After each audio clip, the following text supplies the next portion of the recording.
Good day, Sir Philibert Tadawan.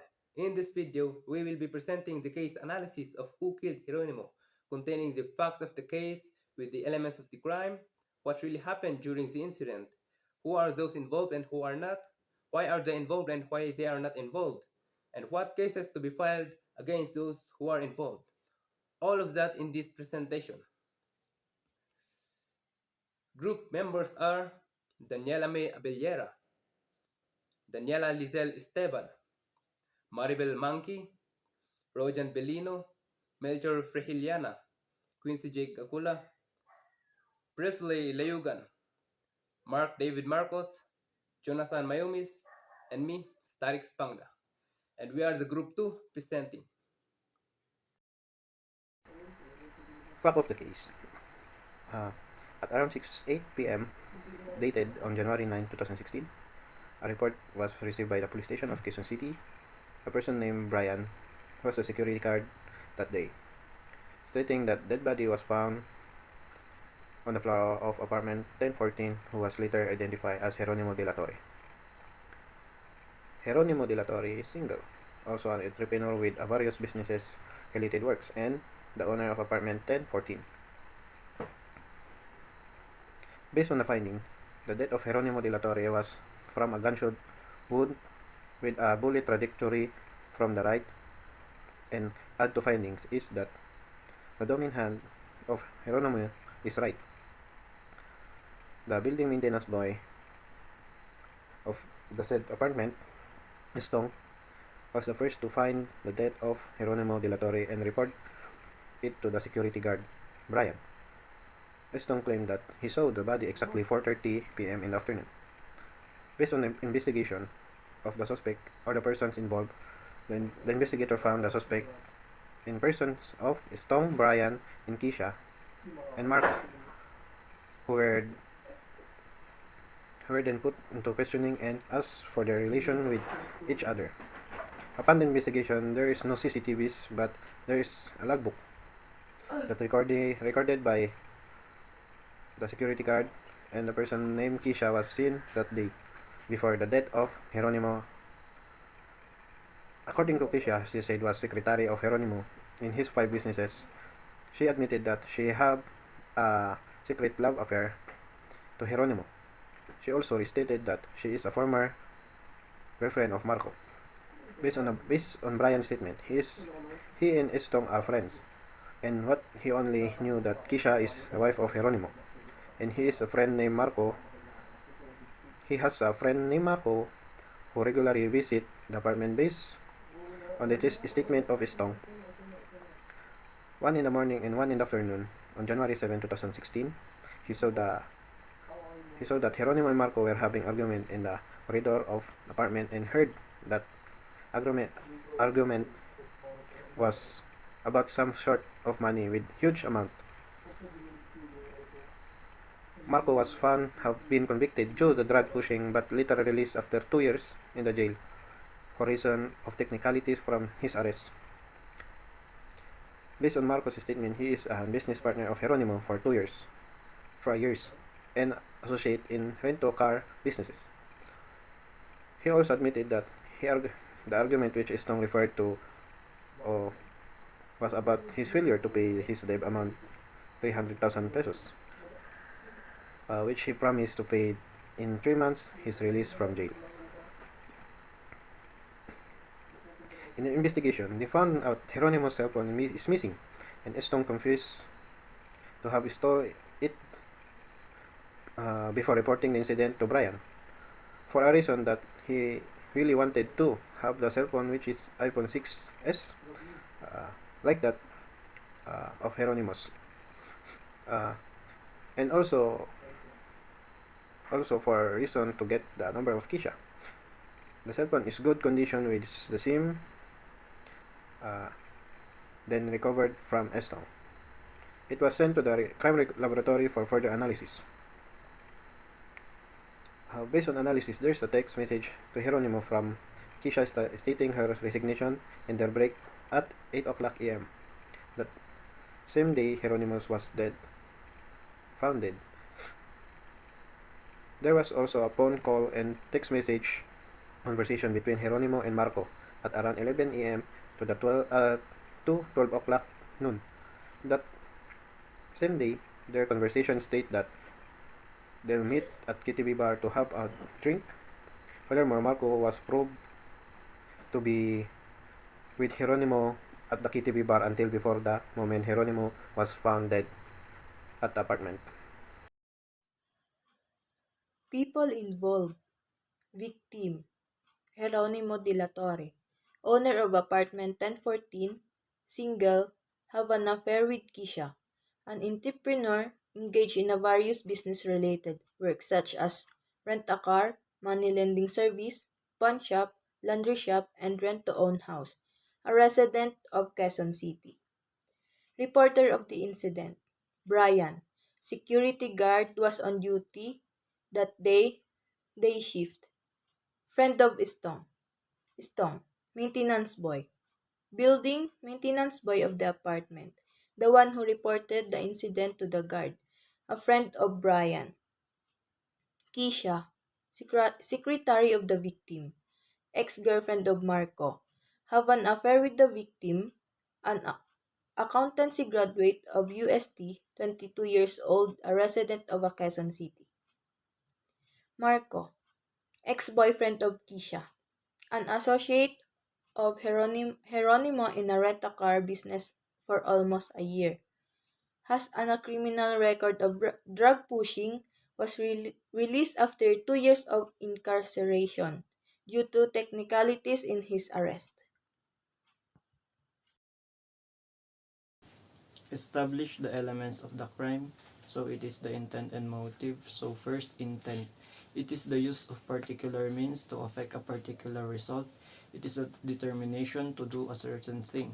The purpose of the mind, showing to the internal world what is in your mind. In this case, the intent of Estong is to get iPhone of Geronimo, which is iPhone 6s, and to have Kisha's number without the intention of killing him. So next, motive. It is the one that impels one action, skill in your mind, where you want to do something because of anger or jealousy. No matter how bad your motive is, if you are not going to commit the crime, you will not be criminally liable. So Stong's motive has the iPhone since Geronimo was drunk. However, even if Geronimo was drunk, he's still conscious, and that is why Estong thinks of forcing him to have the phone and Kisha's number, which ended up killing the victim. Okay, so next will be the opportunity. After Marco and Geronimo had a drink, Geronimo is already drunk, so Marco drove him to his apartment. As a maintenance boy of the apartment, Estong helps Geronimo and assists him inside the apartment. And because Geronimo was drunk, Estong thinks that it's the opportunity to get the iPhone, since there were only the two of them inside the apartment. Next is the instrumentality. Based on the investigation, the death of Geronimo was due to a gunshot wound. So it is clear that the tool used in the commission of the crime was a gun. No other wounds or any possible cause of death were stated in the case, so the instrument used is only a gun. So, what crime was committed? The crime committed was robbery with homicide, with Estong as the prime suspect. Robbery for the case of taking the victim's phone, even if it was returned by Estong. The intention was still there, and returning the item will not cure the crime. Homicide was unintended because the intention was only to have the iPhone and Keisha's number, which ended up killing the victim in an unexpected circumstance. It is also not possible for suicide to have occurred since, based on the given facts, the gun was not stated to have been found in the crime scene. So if it was a case of suicide, the gun would have been found beside Hieronymus' side, specifically on his right hand. Now, who killed Geronimo? Estong is the perpetrator because his intention is not to kill the victim. but to obtain his iPhone and Keisha's number, which ended up killing him. And Brian is the accessory as he has the knowledge of commission of the offense, and without having participated therein, either a principal or accomplice takes part subsequent to its commission by concealing or destroying the body of the crime or the effects or instrument thereof to prevent its discovery. It was stated by Estong in his first statement that he found the body at around 3:30 to 5 p.m. and then reported it to Brian, who is not on duty, which has reported to the nearby police station upon learning of the incident. Then, for the second statement of Estong, he stated that he heard the noises but didn't bother to check and then found the body at around 4:30 p.m. By looking at the statement of Estong, he was not only mistaken for the time but also it is not possible for him not to be bothered if what he heard has a gunshot. It is not a normal thing for a gunshot to be fired inside a building for him not to be curious. Another one, it was said that Brian reported to the police station upon learning of incident, but the call was received by the police station at 6:08 in the afternoon, wherein Brian's duty day shift was supposed to be over. Also, the time frame between 4:30 p.m. to 6 o'clock p.m. is a questionable one, since it only means that either Estong or Brian is lying about the exact time when the body was found and when the report was made. So why not Keisha and Marco? For this case, it was stated that Marco had an argument with Geronimo, and that is because of the debt of 300,000 pesos. However, it is not enough for Marco to have the intention of killing Geronimo. For the case of Keisha, even if it was said that she will break up with Geronimo, still it's not a motive or intent for her to kill the victim.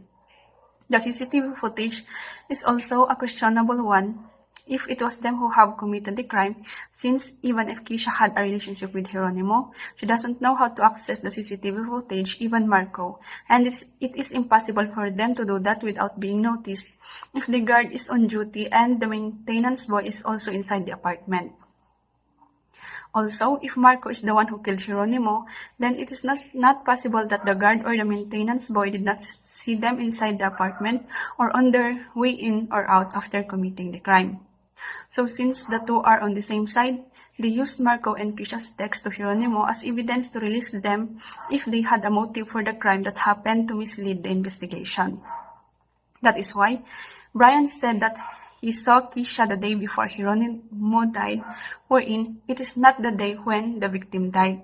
And Estong said about the argument between Marco and Geronimo for him to emphasize. So what really happened? So Estong is the perpetrator and Brian is also involved. Estong was the killer. This is how it is done. From the KTV bar, after Geronimo and Marcus had a drink before they went home, the investigation said that they were together at the KTV bar, but no one said that they both went to the apartment. So this means Geronimo went home alone. When he was in the apartment, both Estong and Brian saw Geronimo and noticed that he was drunk. Estong assisted him to the inside of the apartment. Because Brian was his guard, he didn't accompany them and he stayed on duty. It is possible that what Estong said that he wants to have an iPhone 6s and also get Keisha's number is true. Although Geronimo was drunk, he was still conscious, so he did not agree with the two wrestled. Since since Estong is an apartment maintenance boy, he found out that Geronimo had a gun, and uh, and he also knew where it was hidden. It is no longer surprising for those with money to have a gun. So because Estong felt that he couldn't just force Geronimo, so he quickly took the gun and because he was nervous, he immediately fired at Geronimo and by chance, Estong was on the right side, so the trajectory of the bullet is from the right. The gun of Geronimo is not a silent has not does not have a silencer, so Brian heard the gunshot and he went to where it came from. Estong was stunned by what he did, so he didn't move immediately until Brian came and he saw that Geronimo was startled and Estong was holding the gun, so he knew that Estong had killed Geronimo. Because they were friends, Estong and Brian listened to his explanation, so they thought of a way for Estong to escape the crime. Since Brian is a security guard, he already had knowledge when it comes to the evidence. So the first thing they did was to destroy the evidence, which is the CCTV camera. Sorry. Thank you.